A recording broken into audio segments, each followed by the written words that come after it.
So when we talk about sustainable communication, normally we look at it as a strategic approach that helps us to ensure that your stakeholders are aware of your sustainability commitments, your sustainability actions and achievements. And by stakeholders, we mean a wider group, so not necessarily just your customers, but anyone that your company links with. So it can be your investors, it can be the local community, it can be suppliers that you're working with. And in terms of sustainability communication, normally this has three main objectives. The first one is very easy to understand and relates to informing and educating. You want to inform stakeholders, so the general audience, but also educating them towards the type of sustainability innovations, products, or services that you're offering.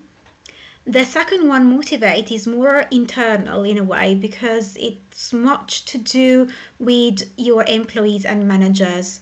So how to motivate, use sustainable communication to motivate them into taking actions towards sustainability. And it's very important for sustainability implementation. The last one is about engaging. So you don't only want to inform through sustainability communication, but generally it can be helpful for consumers to take some actions. That might be by buying your products or engaging with them, communicating that, creating a dialogue with them around sustainability. And all of these three aspects are very important when we talk about sustainable communication. When we try to understand sustainability communication in the context of small, medium enterprises, what we know is that obviously SMEs have a number of barriers to engage and adopt SMEs, and therefore very often sustainability communication is not a priority. And that is even though motivation sometimes exists for them to engage in sustainability. From a recent study, a research that we conducted last autumn with some local SMEs, we realized that even when SMEs are interested in communicating around sustainability, they have some hesitation due to a number of reasons. The first one, most common one, is because they lack confidence or expertise. The second one is because they fear of making some missteps. They are not very sure about where to go with it, and they might be fearful of incurring into greenwashing. Others have tried, but then had some backlash from customers, so they had to sort of revert back to previous solutions. And others really lack knowledge of benefits of communicating sustainability, and therefore they tend to be more resilient, to have more resistance towards communicating sustainability, and prefer to then just do without tell. As I was saying, the first business is a business you're probably familiar with, especially if you have ever been to the city center. The business is Cocoa Amore. They introduced sustainable packaging made from sugarcane-based material, and what they found is that consumers, because they're still looking like plastic, they misunderstood it as traditional plastic, and therefore they face some sort of backlash and resistance, mostly due to the lack of clear communication with their customers. Another example comes from Robert's Travel Group. In this case, it's a company very different from Cocoa Amore, again, a local business. What they struggle with is that at the start they were not very interested in sustainability, but then they started launching an electric bus service that drove a very strong interest, and they started struggling to communicate this sustainability across their services. Particularly, the problem they face is that they lacked expertise and confidence around how to use certain terms like green, net zero emission, carbon neutral. The main one that you might want to consider is sustainability can be a way for some businesses to differentiate themselves in the market. It can act as a unique selling point for consumers and also some partners you might be working with. But that is particularly if the information is conveyed in a transparent and clear manner. Another thing that your business might be starting to face is around regulatory readiness. So we know that regulations are tightening, particularly for large companies. And while this is not affecting small, medium enterprises just yet, we see there is a movement into that direction. So if we look, for example, at the CSRD at the European level, we know already that listed SMEs are required to publish their sustainability report by 2027. But most importantly, I think many SMEs might find sustainability communication helpful when they have to access funds and partnership.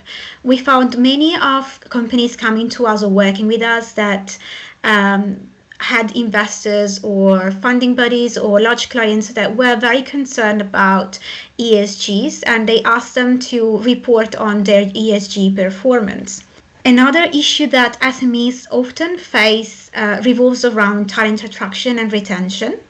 Another aspect to bear in mind that links back to differentiation is the fact that having a well-crafted, transparent sustainability communication can help to increase trust across your consumer base, but also loyalty and reputation.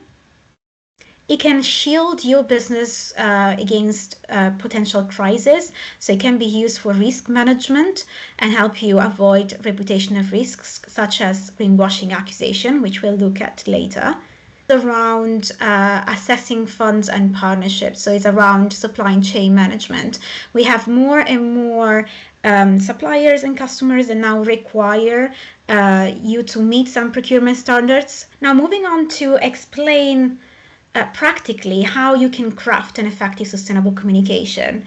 We'll start with this matrix that we called a sustainable communication matrix, which is quite easy to understand. A couple of examples just to show you how this is done in practice. A good example on consumer communication and packaging, this actually comes from a large company that you might all be aware of. Its name is Oatly. They produce oat drinks. So it's a good example of effective sustainable communication because they use packaging and use values-driven messages to educate their consumer about their products. Another example, this is a study as an SME, is Clean Canteen. It's a good example if you're interested, instead of using packaging, more to inform and raise awareness across the entire stakeholders. So if you're looking more at example for reporting, that's a good example here. And the reason why it's a good example of effective reporting is because they include in their report emissions tracking, they talk about ethical sourcing, they focus also on aspects of social responsibility, their own certification, and most importantly, their report is verified by third parties. So we've got 5 simple principles. First is relevance, second is transparency and accountability, third is credibility, then we've got clarity and simplicity and engagement. I don't know if you're familiar with this brand. The name is Toast Brewing and is an SME based in London.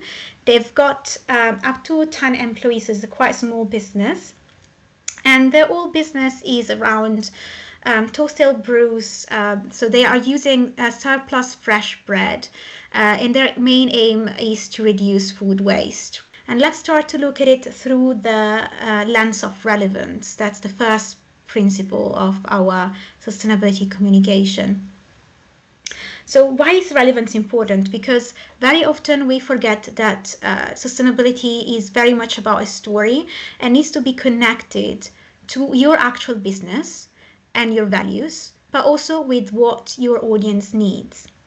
The second principle is transparency and accountability, and this is important.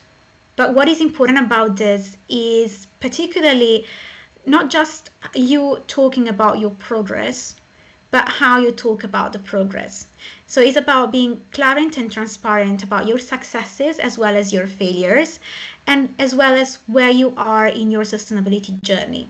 So credibility means being able to back up your claims, provide evidence around data that you are offering. And these can come through, for example, certifications, or can come through a verification from third parties. We have got clarity and simplicity, and this simply means try to avoid jargon that is a net zero or sustainability jargon that might confuse your audience. As I mentioned before with Toast Brewing, one of the things that is quite striking is that they don't use the word sustainability as such. They use very simple language that relates with the benefit for the audience, the fact that they are creating a very tasty and good product, whilst at the same time they are reducing food waste. Now, the last principle is around engagement, and it's about it has a couple of aspects here to consider. On one hand is around how you convey your sustainability message.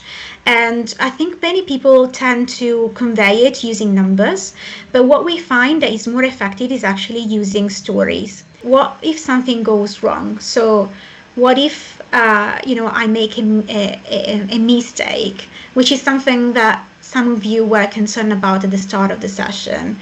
And that involves what we call greenwashing, which is when we sometimes have claims that are not accepted, they are not truthful, they are not transparent. And there have been a number of laws in the UK that now state, what greenwashing is and how people should avoid it. But then for customers to find out that majority of recycling facilities couldn't process the pods. And unfortunately, because consumers complained, that was picked up by the Competition Bureau of Canada, and the company was fined $3 million Canadian dollars because they were accused of false and misleading claims. What does the story tell us on how we can avoid greenwashing missteps? So there are 3 different types of lessons that I think are important for us to learn here. These are a number of resources that you can also find on our website to help you. So as we mentioned, there is the SME Climate Hub. You can use that for both talking about your commitments or even report on your progress. Then we have also got a self-assessment tool for digital sustainability communication, something else that can help you to sort of fact check whether you are communicating sustainability in a correct manner.